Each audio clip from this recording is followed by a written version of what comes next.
It's Kim McGrath from Expressions of the Universe with your January 2025 stars and cards. And it is my goal to get this finished in 30 minutes or less. So let's get started. So I have your full moon and your new moon for January and a couple of the highlights in the astrology.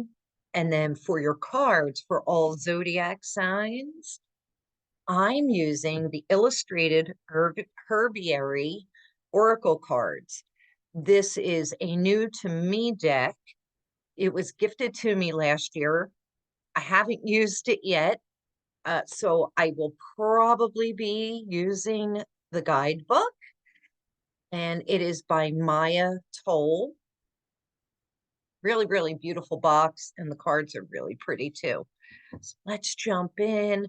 Let's get started so I can keep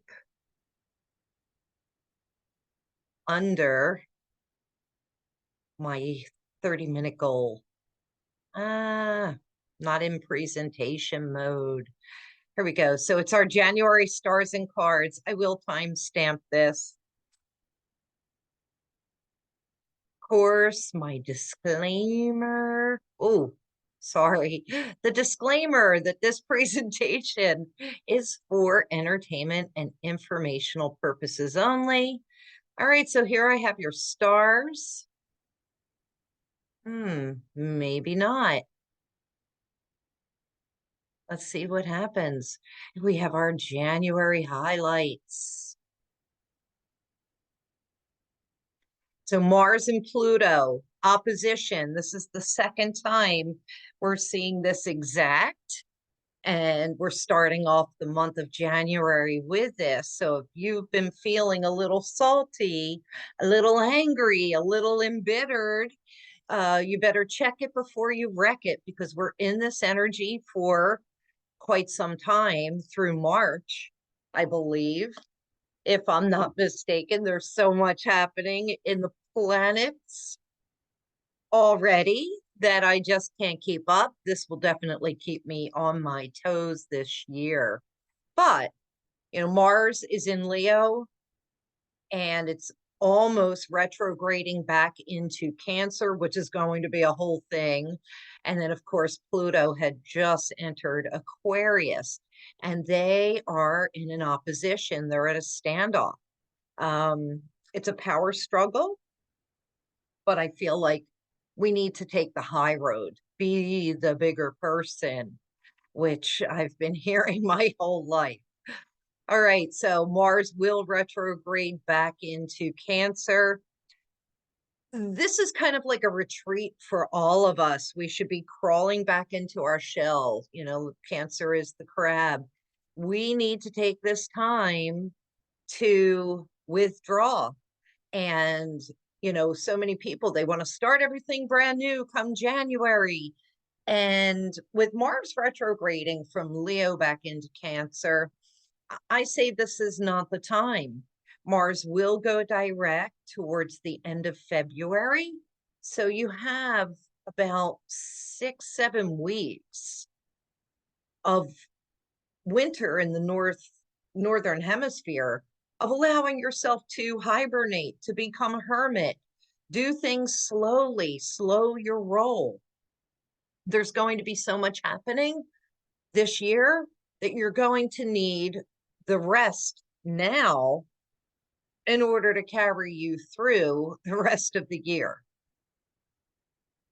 All right, so North Node will be entering Pisces on January 11th. This is huge. North Node is currently in Aries, and this does move in a clockwise fashion, so it moves backwards. And I'm going to do another video and a blog about this, because I always blog about the North Node ingress. It's an 18-month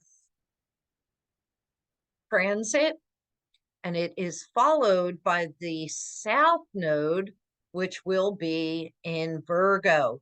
This is very much about a body, mind, and spirit journey for all of us for the next 18 months. This is about doing too much, sacrificing too much for others, overdoing things, maybe not doing enough. This is going to be jam-packed for the next 18 months just with this aspect. This is also a trigger of a downward turn in the stock markets. You can check out my financial forecast for 2025 that I previously posted. All right, then we have the full moon in Cancer that comes in on January 13th. I'll be showing you that chart in just a moment. The new moon in Aquarius, which also marks the Lunar New Year. And it will be the year of the wood snake. I am a wood snake, so this should be an extremely beneficial year for me. I will be doing another separate article, maybe a video for that as well. All right, so here we have the full moon chart that's coming in on January 13th. Hide my controls. They were blocking. This moon, this full moon, is conjunct Mars retrograde in Leo, and it's in the 12th house, but it's right on the ascendant. That's very telling because this is also saying that we should be going inward, that moon in Cancer in the 12th house. This is all about a very internal and slightly withdrawn type of energy. So even if you do it for the next 30 days until the next full moon, I highly recommend that. You will need this extra energy, for the coming year. The sun is in Capricorn at 23 degrees. In Capricorn, sun in Capricorn at 23 degrees in the 6th house. And I don't think, oh yeah, I do. So that's when a full moon occurs, is when the sun and the moon are opposite of each other. It's at 23 degrees. So this is about our feelings and how we are going to be looking at the people that are in our lives. And we're going to be making some big decisions. The 23 nets to a 5, and that's endings as well. So a lot of discernment will be coming in for all of us with that. What else did I want to point out? So much is happening. So many planets are getting ready to change signs, and I will be doing separate videos. I know I keep saying that, but there's just so much. I'm trying to get all of the content out here for you. All right, and then the new moon, which is also the Lunar New Year of the wood snake, will be on January 29th, 2025, and that will be a new moon in Aquarius. What I found interesting was that both the full moon, so we have Leo on the ascendant here, then we have its opposite, Aquarius. So when I'm pulling your cards, I am going to be also talking about each of your zodiac signs and the 2 houses that will give you your flavor for the month. By the time we get to the new moon, Mars has entered retrograded back into Cancer, and it's hitting the 6th house now. This is about our daily routine. This is about work and service, how we serve other people. This is our overall health. It's body, mind, and spirit. We're in that retreat mode still. And you'll notice that the North Node has already moved a full degree to 28. Remember, the nodes move backwards. And South Node in Virgo with that South Node in Virgo, it's going to be so much about our overall health and wellness. That's our mental health, our physical health, our spiritual health, and also a caution to not get so OCD about things, don't overdo things.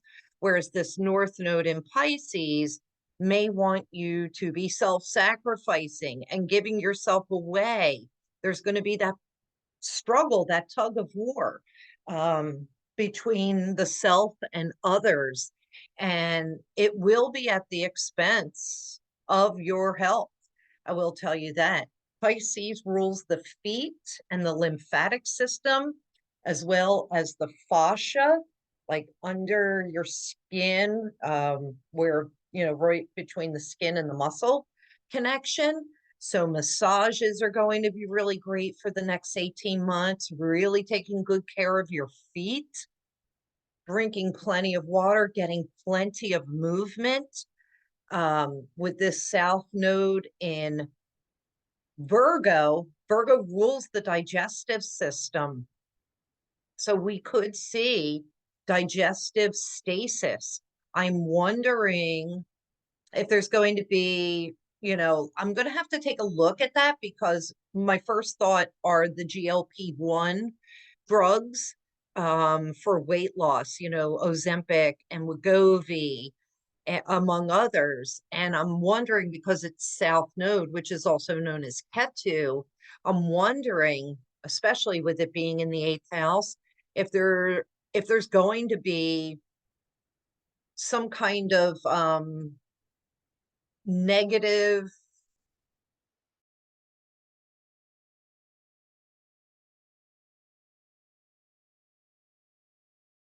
healer as well. So, with it being digestive system, will there be new and improved weight loss drugs available for people? But I'm talking, digestive stasis and having to move because, Pisces is very slow and it's dreamy, and Virgo is very grounded in the earth. We would have a tendency maybe to be lazy with, this North and South Node for the next 18 months. Um, Although, stay tuned because we have a lot of movement in the other planets that will be keeping us going and moving. Anyway, stay tuned. I will be putting out some more info about the North and South nodes because it will be so important for all of us. And now I have your cards. And I can't find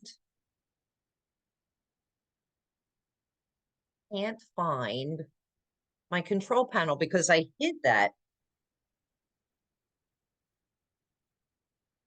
I have a terrible sense of time. I think it's something is 5 minutes. I told my daughter I would be 5 minutes picking her up yesterday, and she called me to see if I was okay. And I'm like, yeah, I'm totally fine. Like, I'm right around the corner. She's like, it's been over 10 minutes. I have no sense of time. That's what I'm. Okay, so let's get started. What I'm going to do with your cards,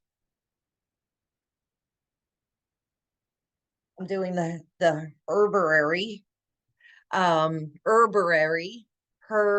herb, depending on where you live. You want to pay attention to your sun sign, your rising sign, your moon sign, anywhere where you have a cluster of planets, which is called a stellium. I'm going to give you your two houses that the full and new moon are, how they're affecting each sign, and then I'm pulling a card. I told you I'm probably going to use the little guidebook only because I've never used this deck before and I wanted to give you something new and different. So Aries, suns, risings, and moons, you have card of lavender, which is tough love. And your houses that are being affected by the full and the new moon, it's actually, you have a couple because I was thinking about Mars also being in the 12th house, and Mars is your ruling planet. So you have the 9th house, the 12th house, the 3rd house, and the 6th house. So the 9th house, that's about higher learning. It covers academic subjects, law, religion, publishing, foreign culture, sports, overseas travel, and all of that. The 12th house, that's about being a recluse, sometimes feeling sorry for yourself, which this card's going to be great for. It's about your hidden strengths and weaknesses.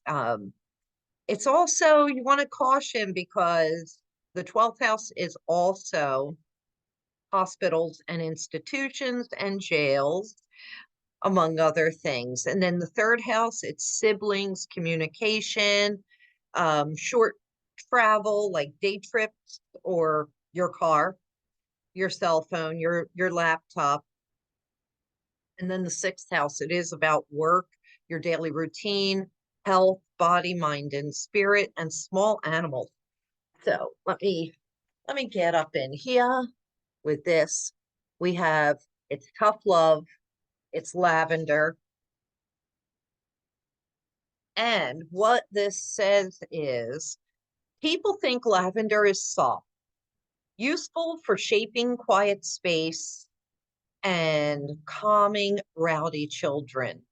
But beneath her powdery scent is a hint of menthol. Smell it? That bite at the back of your palate, that it's can't breathe. That bites the back of your palate. While lavender appears to be down to earth and gracious, um, like a grandmother that will soothe your soul and sing you to sleep, you're living a rare and blessed life. So this is like saying to me, stop being such a brat because you need to count your blessings.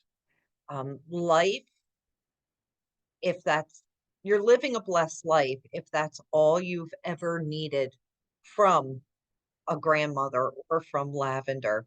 If circumstances should change, call on lavender. She handles emergencies with military precision. Military is ruled by Aries, interesting. Keeping a cool head and a stout heart. She'd make a fine spy, a field nurse, or a leader of the resistance, cloaking her steely strength. The print is just way too small. Sorry. Under a sloppy gray bun and familiar scent of summer. When lavender appears, it's time to ground yourself and dig into the tasks at hand. All right, so for the next card, I'm not going to read that much. Sorry. Sorry, but that's just too much. Maybe I will. Maybe I should just put a light on so I could see a little bit better. Hold on. I got myself a little light. A little light. Having a static hair day. It's been so cold here.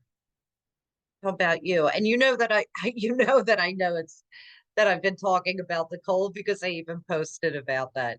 All right, so Taurus,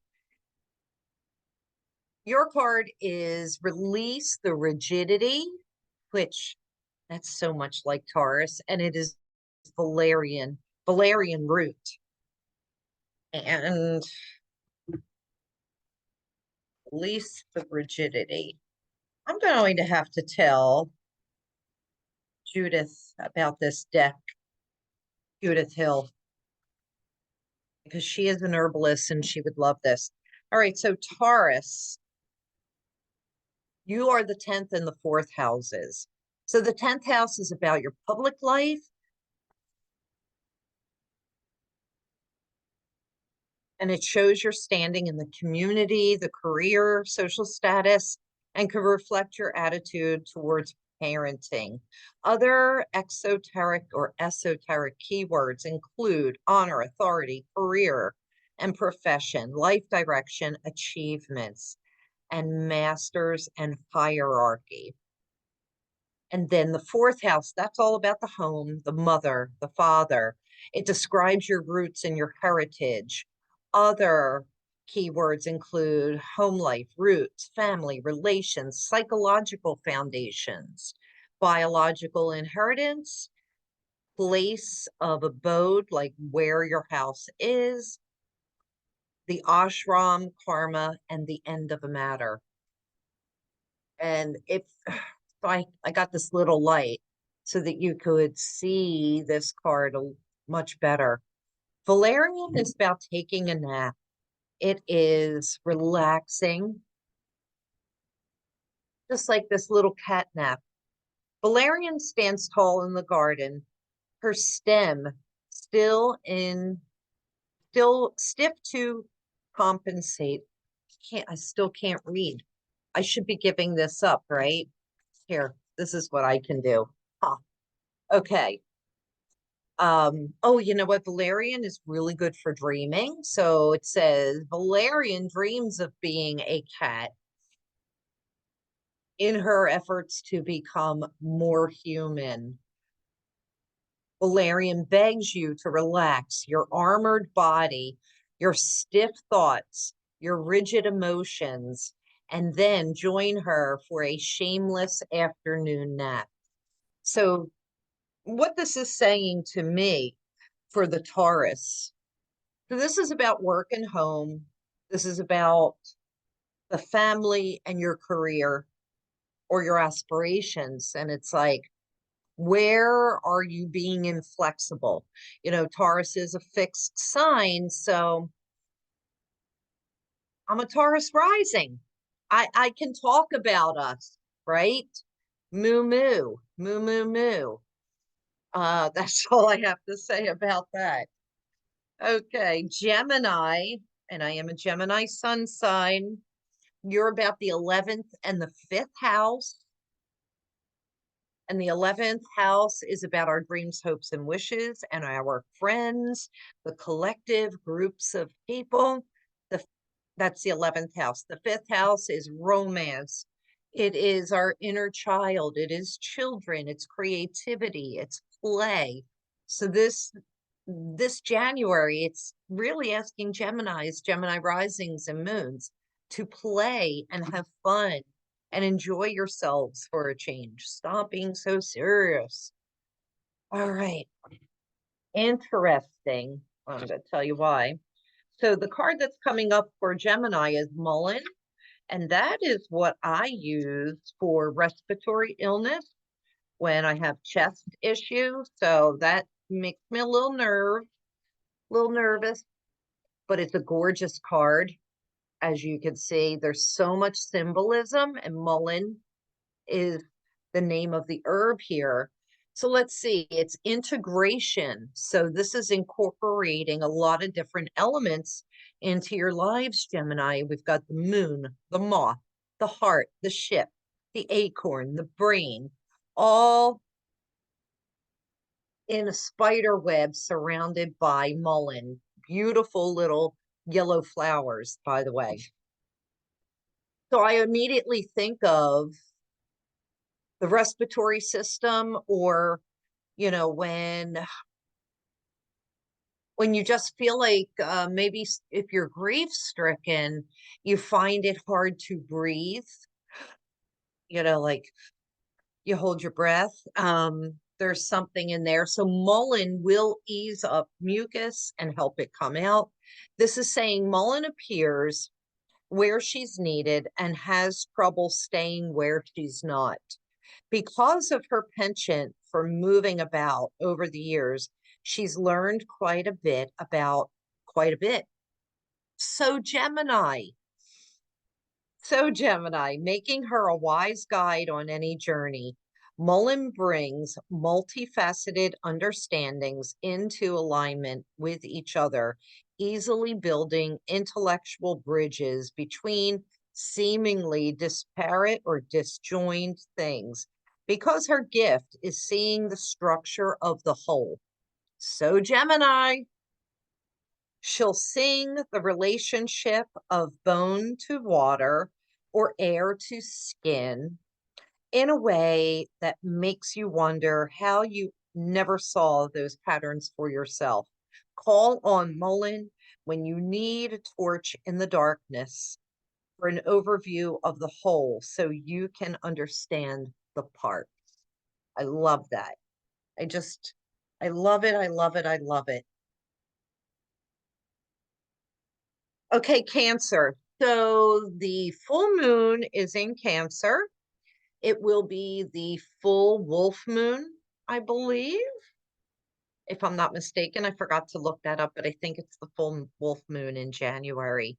And you're covering the 12th house and the 6th house.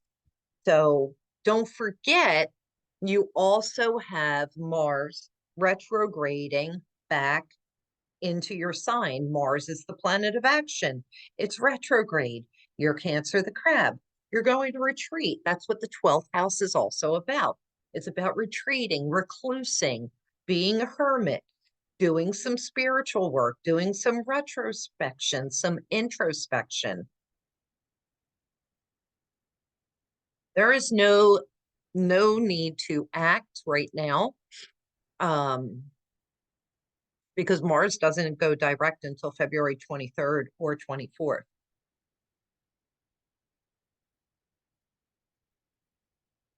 All right. And don't forget, with that 6th house, Cancers, it is all about your health, your well-being, small animals, daily routine. It's the body, mind, and spirit, mental health, physical health, mental health. So unless I said that twice, maybe I'm the one that needs needs to retreat. All right, your card is it's raspberry. That's interesting because I had a conversation with a Cancer about red raspberry leaf, and it's called Create Space. That is your card. Create Space. Let's see. Well, we have robins that are pictured here. And that would symbolize to me spring, the springtime, the nesting, um, birds leaving the nest as well. So I think that this could really resonate with a few Cancers that I'm thinking of. Right, let's see what this has to say. Raspberry is Rose's younger sister. Yeah, they do look like little baby roses. Sweet and wild, but also steady-handed. When Raspberry appears, look to how you are or are not nurturing your space within. Are you taking care of yourself? And I think this is such a great card for the Cancers because it is about nesting. It is about the home and the family, which is very Cancerian. It is about making the nest. It's about sprucing things up, thinking towards the springtime coming. It's about creating the space that you want to be in. Sit with this information and she'll share with you a secret of weaving space and creating strong containers for anywhere you may feel empty and where new life needs to emerge from within you and thrive. I love that for the Cancers. All is well. Okay, Leos, you are the first and the 7th house. So for Leos, it is all about yourself and your relationships, your partnerships, um, how you are showing up in the world, the face that you're putting on in the world. It describes your personality. So with this full moon being right on Leo being on the ascendant, how do you see yourself? And think about how do others see you? Because often you may not be thinking about that. This is also about your physical appearance. You may be wanting to change some things. And this is the self, the ego, the anima, the projected image. the expression of your inner motivation. So, you may be, say, a Capricorn sun sign, but if you're a Leo rising, you're showing up in the world like big and loud and large. Um, People may never even think that you are a Capricorn if you have a Leo rising, right? And then, of course, the other side of that is the seventh house of your relationships, business partnerships. So I would think with this being a full moon, there could be something ending, but getting ready for something to begin. The seventh house is also open or known enemies. Um, so these partnerships, it's business, marriage, or some kind of a commitment that you're going to make to other people. It's long-term associations, and it's also the relationship between your soul and your personality. Your card is the rose, and it says crack open. So here we have the symbol of the moons, two roses, the sword with the vine with the thorns going around that. Interesting.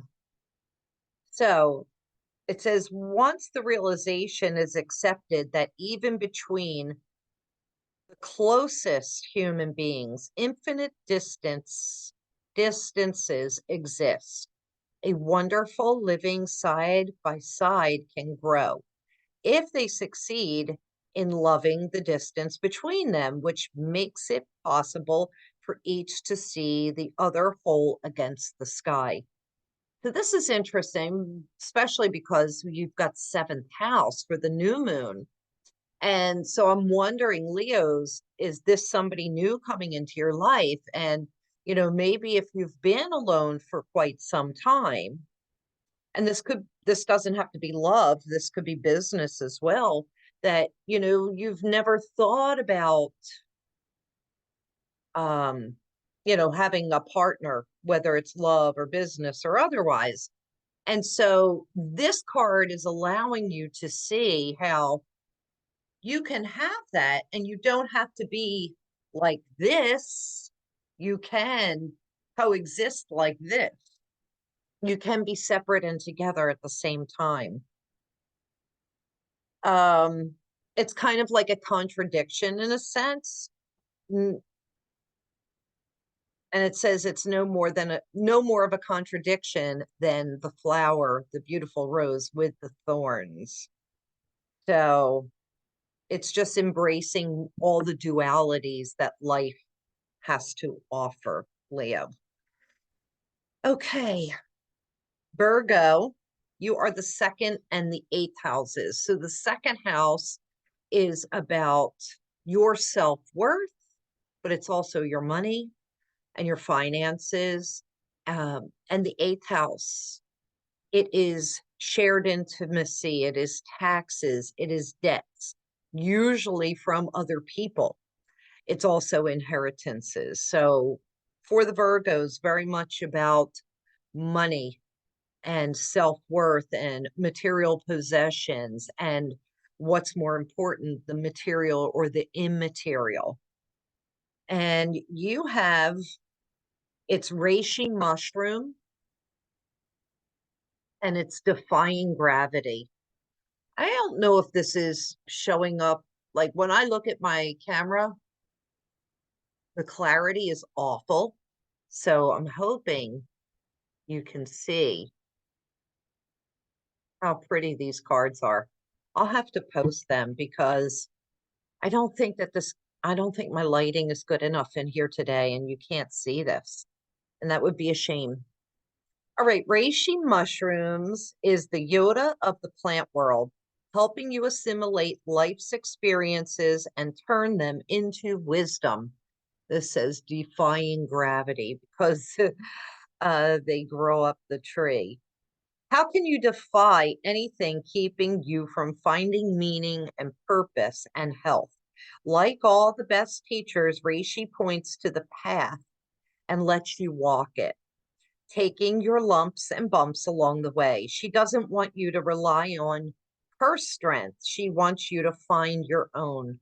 But if you're willing to do the work, Reishi will help you transform the inside out. And I think, Virgo, that's going to be a great lesson for you for the next 18 months. Libra, definitely longer than 30 minutes. Libra, third house, ninth house. So you're the opposite of Aries. It is learning something new. It's communication, siblings, your car, your cell phone, your tablet, your laptop, computer, communications. It's Mercury based, short trips, back and forth. Ninth house, higher education, travel overseas, learning something new. It's religion, it's philosophy, it's the law. You have the apple, and it's the forbidden fruit card. Um, Actually, so when I think of the apple, I think of taking risks and, like weighing risks over reward, and also being really discerning, because you may look at something and think that it looks great on the outside. So take an apple, for example, and then you turn it over and there's a rotten spot with a worm in it. That's what this says to me.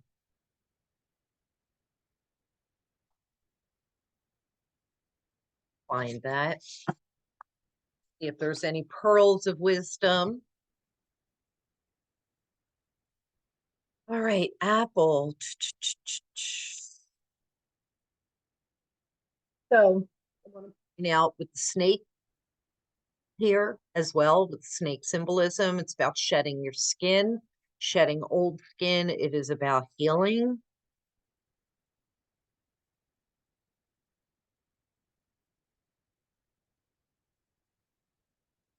Um,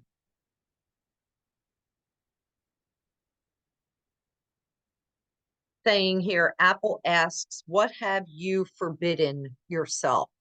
So for Libras, instead of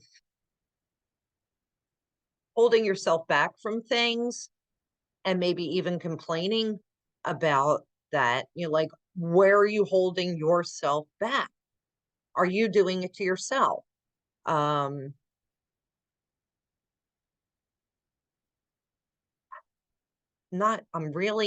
I can't articulate like what I'm thinking and feeling. It's like,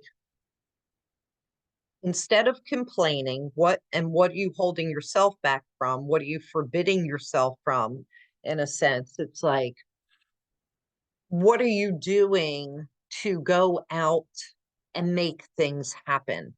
So the South Node is finally lifting off of Libra. So it's almost like your get out of jail free card. You're being released. And so instead of holding yourself back, it's time for you to heal, to shed the skin, and like whatever it is, go out and get it. Instead of saying, like whatever your situation is, think of ways that you can make it happen. Think of ways that you could turn things around. Scorpio, we're talking fourth and 10th house. Fourth house for the full moon. So it's home, family, roots, parental units, mother, father, mostly mother. I always think of the fourth house as the mother, 10th as father. Traditional astrologers switch that around. I am flexible with that. And this is possibly maybe uprooting yourself, changing homes, something changing with the mother or the home. And then you've got 10th house, you've got career, you have your outside associations, how people see you and know you outside of the confines of your home. So those are your themes this month. You have the card of oats. And it's saying just be. You can see that. Just be. It looks like it's about being very zen. Oat says, shh. Oat murmurs. What does it say? Oat murmurs as you run your hands over her tops. He says, as the wind picks up, trying to ruffle. Oat's ever-present calm. If the breeze continues gently, she'll chide. Chitty, chitty, chitty, chitty. This is ridiculous. But anyway, this is just saying it's time for the Scorpios to do a little meditation. Stop grappling endlessly with your thoughts, she whispers. Soften to the wind, be open to the sky, and ground yourself in earth to know the truth of this one precious moment. And that's what it's just asking you to just be present. Sagittarius.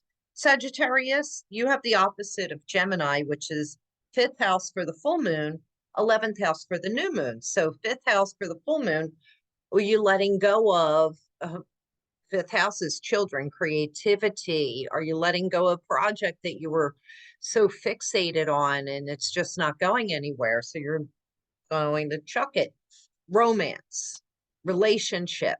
But it's usually, not the marriage relationship. It's the romantic thought or gesture. And it's children in general. And then for the new moon, you have the 11th house, dreams, hopes, and wishes, groups of people, humanity, the collective. It's that bigger vision. I would say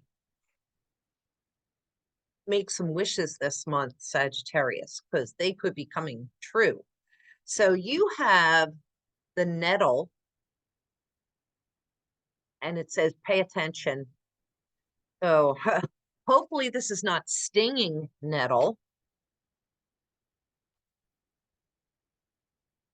All right, so it says, if we do not know the names of plants around us, if we do not acknowledge the individualistic curl of a leaf or creep of a rhizome, they'll run together and look like a wall of greenery. That's when we humans start to generalize, lumping anything without a showy flower into the category of weed. Nettle will have none of this. Pay attention, she admonishes. We're all different, all unique. When you acknowledge Nettle's individuality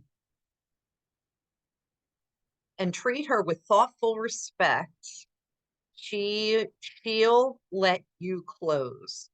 She'll let you close. Sorry. But forget yourself and you won't forget her sting. Oh, it is stinging nettle. Ha ha ha. Nettle reminds you to see individuality and treat the world around you accordingly. If nettle is prickling you, pause and pay greater attention. My ex-husband used to pick nettle and then slap me on the back of the legs with it because there's like a delayed reaction.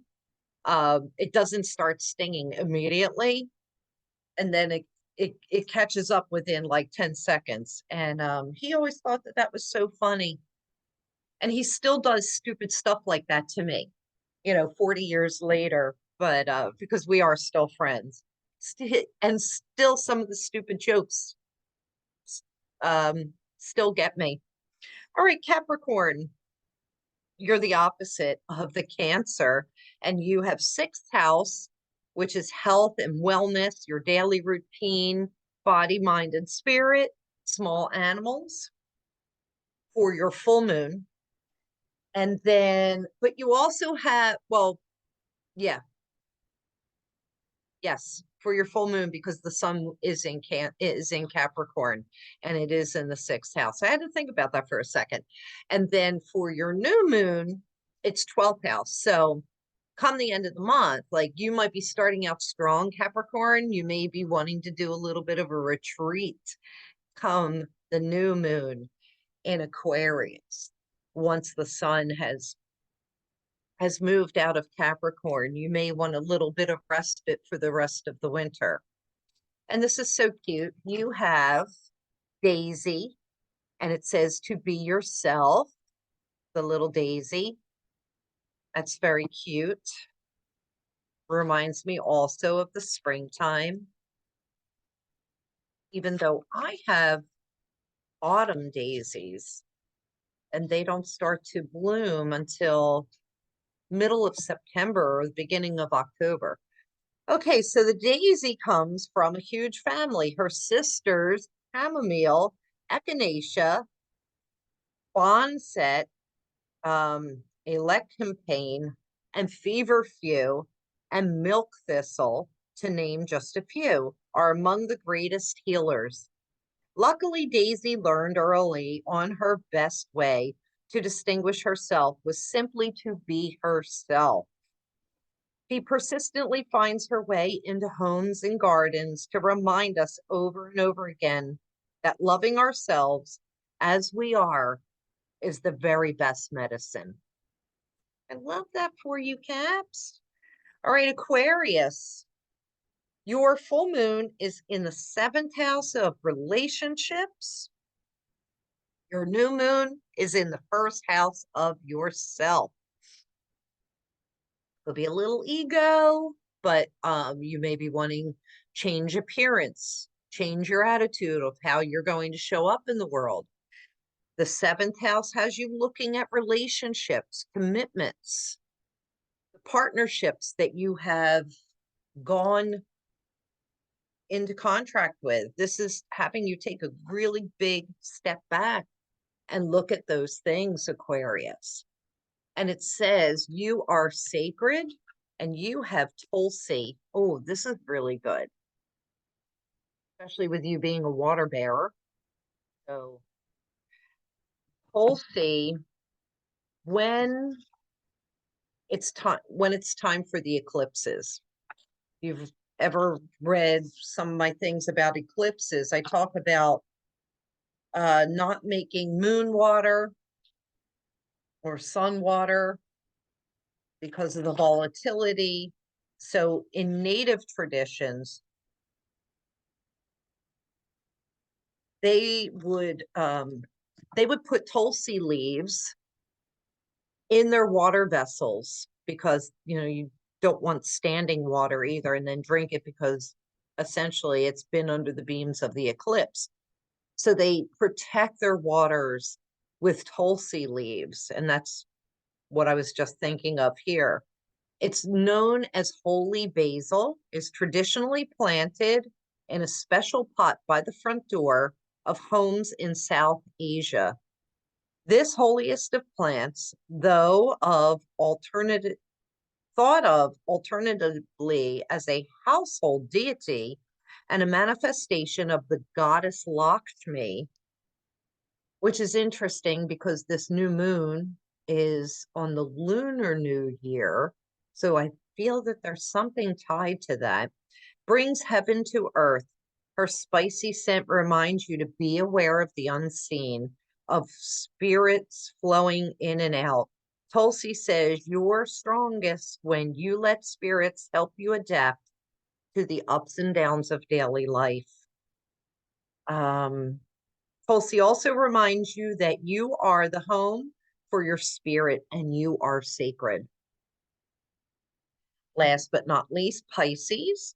You are full mooning in the 8th house, which is about debts, taxes, inheritances, secrets, sexual encounters, sexual intimacy, undercover things, investigations. Pisces, your new moon is in the 2nd house, and that is about your self-worth. And this is also about your material worth, your material possessions. You may want to be taking stock in that, doing a budget or taking stock in, like of your possessions is what I'm getting. Also, you want to take a look at, are you associating your self-worth with what you own? Okay, and you have exuberant quietude, Pisces, and it's passion flower. Show that to you. Exuberant quietude. And this is interesting because the North Node moving into Pisces on the 11th of January is going to rock your world, Pisces, suns, risings, and moons. 18 months of fun, fun, fun, fun. Passion flower is a study in opposites. He climbs vigorously, some say invasively, sending exploring fingers through fence slats and wall crevices. She wonders, always trying to get to the other side of something, to expand beyond her current boundaries. Even her flower exudes frenetic energy, vibrantly bursting out into the world. Every inch of passion flower is reaching, striving, and climbing, and yet her medicine is the magical calm that happens when the television, the computer, and the phone are all suddenly turned off and silent. She begs you to pause in your questing and take the time for a new experience. Inner quietude. Why? Because being able to be quiet and still is passion flower's secret to exuberant expansion without stress or burnout. How about that? All right, I know I went over my 30 minutes. Next up will be the North Node in Pisces, South Node in Virgo. Um, I've put out 2025 forecast for the collective. I did the 2025 tarot reading for the collective and all zodiac signs. I just published my 2025 financial forecast. And so you want to check those out. Let's see. I think that's all I have for right now. I hope you are enjoying this, and I will see you soon because that's all she wrote. Bye.